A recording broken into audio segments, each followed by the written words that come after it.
Zimbabwe, and welcome to MDC Zimbabwe, our current affairs department, where we're looking at issues that are happening in Zimbabwe at the moment. Yesterday we had the announcement of the monetary policy statement by Dr. Mangunjwa. So right now we want to understand and want to unpack that document and understand what it exactly entails to the people of Zimbabwe. Joining me is Honorable Tendai Biti, the MDC Vice National Chairperson and former Finance Minister with us here. Honorable Biti, thank you so much for affording us this opportunity to talk to you. Good afternoon, everyone. The monetary policy statement yesterday. Do we have a new currency? Absolutely. And it's called the Real Transfer Gross System, RTGS dollar, the longest named currency in the world. Yeah. But it's a disaster. It's a voodoo economics, it's a casino economics, it's feja economics. It's not acceptable, and as Zimbabweans we should reject that. When you say that there is a new currency coming up on your Twitter account, a lot of people came guns blazing at you and saying you're a joke. And here we are, and there is this RTGS dollar. Had you seen it coming? Yes, they actually wanted to introduce this new currency at the beginning of February 2019. So, and their logic was very simple, and it is the logic that was played out yesterday. Their logic was that we already had a currency, a fiat currency, a fake currency in the form of the RTGS balances, in the form of the bond notes. So they reckoned that by simply converting the RTGS into a new Zimbabwean dollar, they could get away with it.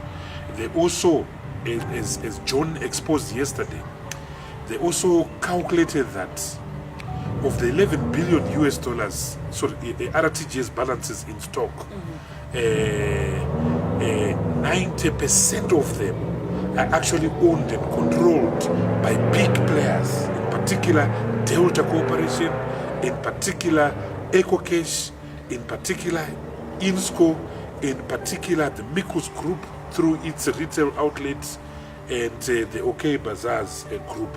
So in fact they started negotiating with these people for a discount on those balances, or for a conversion of those balances into long-term paper. With the rest of us who don't have money, they were just going to compensate, but with a haircut. You get 20% in a dollar or 40 cents in a dollar. But when we tweeted, it threw the cat amongst the pigeons. It was Armageddon. They didn't know how to handle that. So you had a response from John, you had a response from Mutohingube, you had a response from the Minister of Information, all vigorously denying this. That, yeah. But 2 weeks later, without shame, they introduced a new currency called the RTGS dollar. Surely they owe Zimbabweans an apology. But the real apology is the fact that they've effectively nationalized, they've effectively devalued every existing balance that was in a bank at the present moment. Because when you put your money in a US dollar account. Yes.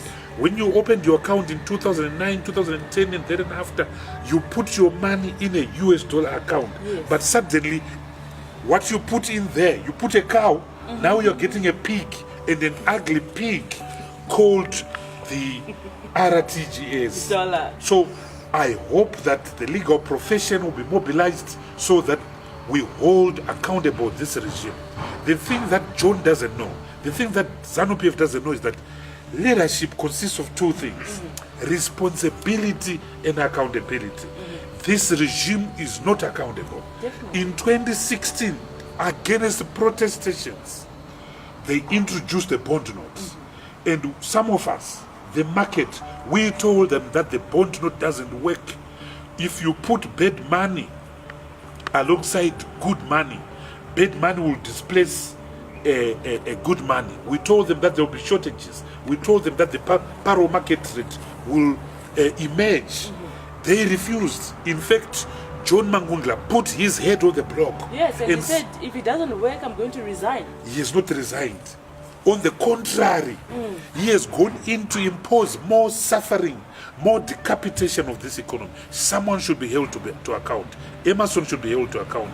Mutuvi Ngube should be held to account. John Panonetsa Mangundla should be held to account. Yeah, and we also have this this exchange rate that they've suddenly introduced. Says the money in our account is now the RTGS balance, and we are asking what is the rate between in exchange of the United States dollar, and it says between $3 and $4 dollars to $1 US. Now, is the government going to multiply whatever balances were in our accounts to reflect the new currency regime? You see, what they've done is very mendacious, it's very dishonest. Because number one, they have not repealed Section 43 of the Reserve Bank Act.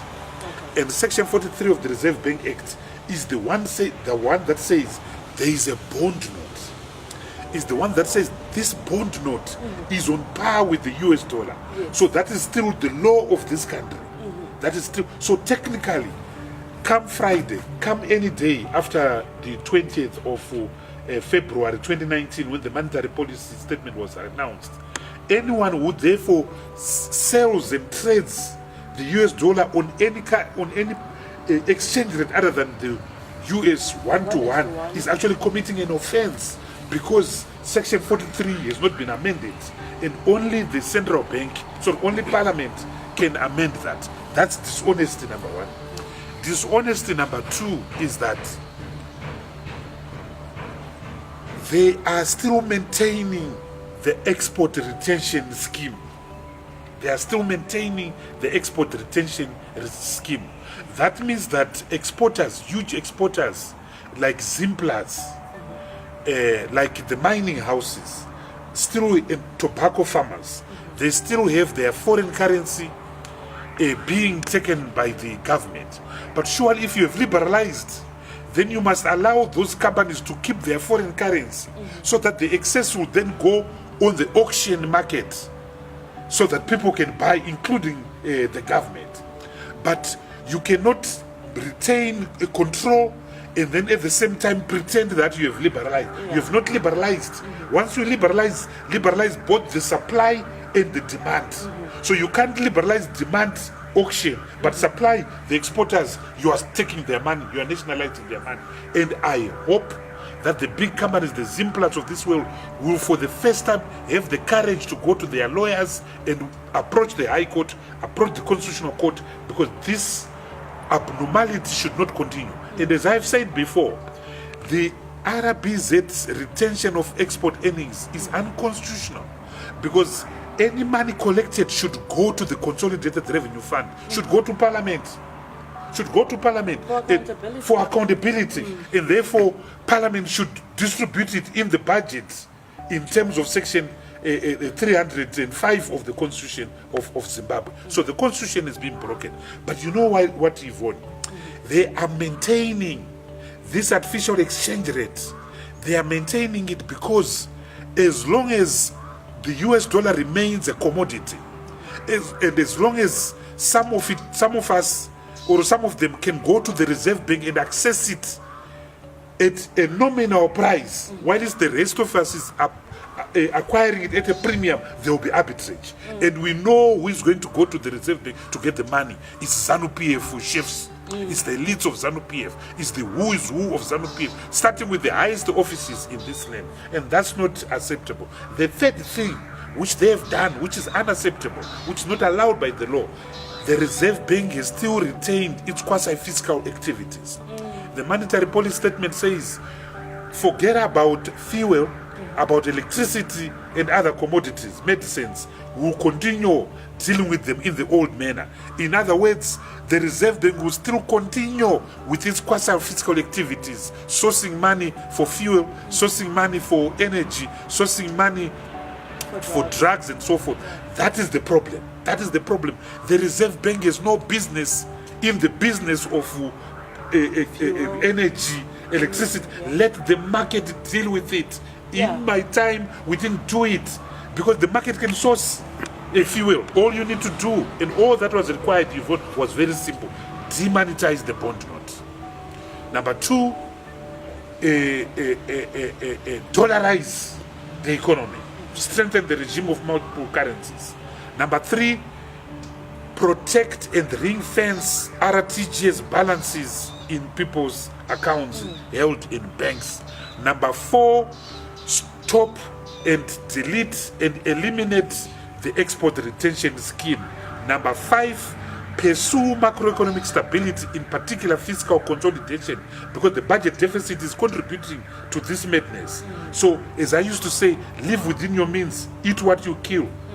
If you do that, then prepare to join the Rand Monetary Union, because the US dollar is overvalued.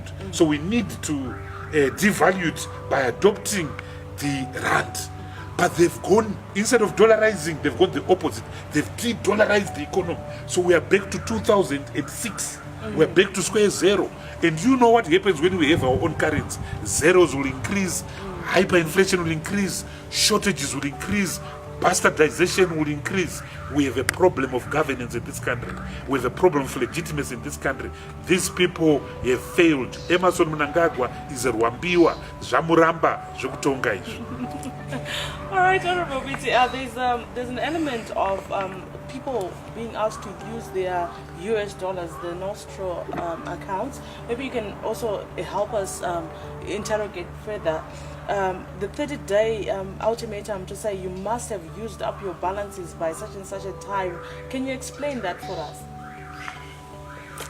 What they are saying basically to exporters, that you must use your exports proceed within 30 days, otherwise it goes to the market.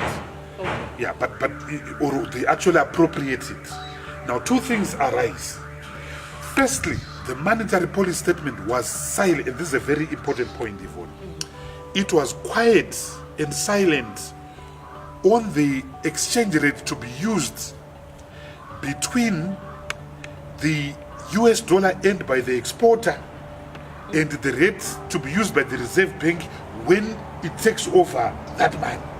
And I still maintain that that is the reason why they've maintained the artificial one bond, one US, because they want to steal the monies of exporters.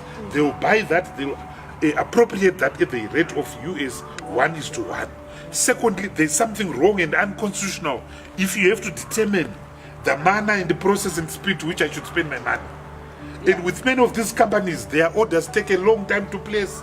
So 30 days is a small window. So I hope that these companies will have the courage to go to banks. But there's another point which arises. You recall that in the last monetary policy statement of October 2018, John Panonetsa Mangundla created two accounts. Yes. The RTGS, a Nostro RTGS, and the Nostro FCA. Yes. Now I want to warn Zimbabweans. I'm not a prophet, but I'm not a marabout, but most things that I say come true.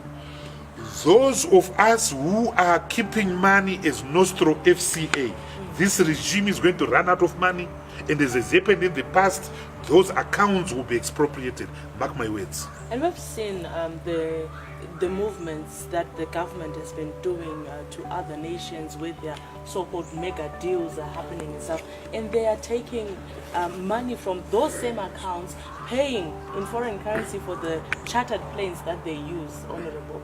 How confident can the people of Zimbabwe be that they will have money on the market? Yeah, so you raise two things. First is the capacity of Zimbabwe to attract foreign direct investment. The Mugabe, who was attracting an average of 400 million US dollars per year, according to UNCTAD, the United Nations Commission for Trade and Development. With Emerson, we are attracting zero. There is no one who puts money in a country where you cannot get that money out, where you can't even get that money out of a bank. It doesn't happen. There's no one who put money in a country where you are raping women, you are assaulting people, you are torturing people, You are conducting mass trials. You are shutting down the internet. Who does that for Christ's sake in this day and age? So investment will not come in. There is no one who will put money in a country where the macroeconomic situation is such a terrible disequilibrium. You have got a government that spends money as if it goes on trees. You have got a government that spends money and eats money as if it's consuming an aphrodisiac. It won't happen. You will not attract a single cent. Then the second thing which you raise is the extravagance of the regime. How does the president of one of the poorest, or rather the self-proclaimed president of one of the poorest countries on the African continent, goes to Russia with a begging bow, but riding a Dreamliner that costs 74,000 US dollars per hour to hire? It eludes my wisdom. It's total and absolute craziness. The optics are not right. And so even Mugabe, who used to hire and abuse his old 1976 Boeing 707, was better. This is shameless. This is a shame. This is unacceptable. And we have people who actually are dying in a mine in the battlefields, and the government is coming out and saying, can you assist us with $200,000? Yvonne, this regime is committing slow genocide against the people of Zimbabwe. There is a Gukura Wundi in slow motion being implemented and perpetrated by Emerson Dambudzo Mnangagwa and the rest of his crew. Number one, you have a total collapse of the health system. There are no drugs. The few that are there are being sold in US dollars to a population wherein 95% of it are unemployed. 76% of it are living in extreme poverty, surviving on less than US 35 cents a day. Chitungwiza is the capital city of Tsaona, accident, where people survive on 35 cents a day. A little cock of cooking fat, a little plate of cooking mealie meal, and 4 leaves of vegetable. That's how our people are living. So look now at the social indices. The infant mortality rates, 96 out of 1,000 babies are dying upon birth. Look at the maternal mortality rates. 87 mothers out of 1,000 are dying on giving childbirth. Look at the life expectations. Look at for both men and women. Before the GNU, the life expectancy had lowered to 34 for men and 30 for women. We increased that during the GNU. It went back into the 50s. Now it's crawling now 38 for men, 36 for women. Slow genocide. Then you've got road traffic accidents. Then you've got the mining disasters, including the one at Battlefield. The president, the self-proclaimed president of the country, did not even go to visit those people. The biggest disease affecting this country is a crisis of legitimacy, a crisis of governance. But the number one thing is that these people have no love for the people. These people have no love for the people. That's why they'll shoot 6-7 civilians as they did on the 1st of August 2018. That's why those shoot civilians, hundreds of civilians, after the 12th of January 2019. That's the problem with our country. We are being run by a rogue regime that has no love or solidarity for the people. What kind of a regime unleashes the army on its people? It's unheard of. It's barbaric. So we have a problem. We have a serious problem in this country. Now to wrap up, Honorable Biti, I want to talk about the latest conviction that was handed out to you at the court for announcing the presidential result. What does that mean to you as a lawyer, as a member of parliament, and as a citizen of this nation? Look, I've been convicted. It's obviously going to affect my profession, my right to look after my family. I'm not sure whether the Law Society of Zimbabwe will renew my practicing certificate, but at least I'm alive, Yvonne. There are some people who have paid with their lives. I think that what is happening is unacceptable. you cannot have a systematic assault and closure of a political party. All our senior leaders, we've got 48 MPs right now, that are either in remand or out of remand or facing trials. We have over 20-30 councillors that are either on remand or facing trial. Mugabe was better. Mugabe regarded the MDC as an inconvenience, but an inconvenience all the same that he could not wish away, that he could not rub us. The problem with Emerson and his lot is that they regard the MDC as cockroaches.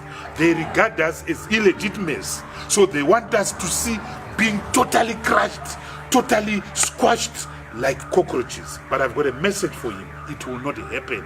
The MDC is so huge. The people of Zimbabwe are so huge. They want change. They want legitimacy. They want their majigisi that we got for on the 30th of July 2018. All right.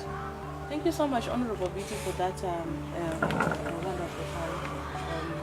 We pray that everything will work out for the good of Zimbabwe. So Zimbabwe, that is just a tip of what we have experienced with the MPS that was announced yesterday by Dr. John Mangucha. Thank you so much for joining us. We meet again on other platforms. God bless you.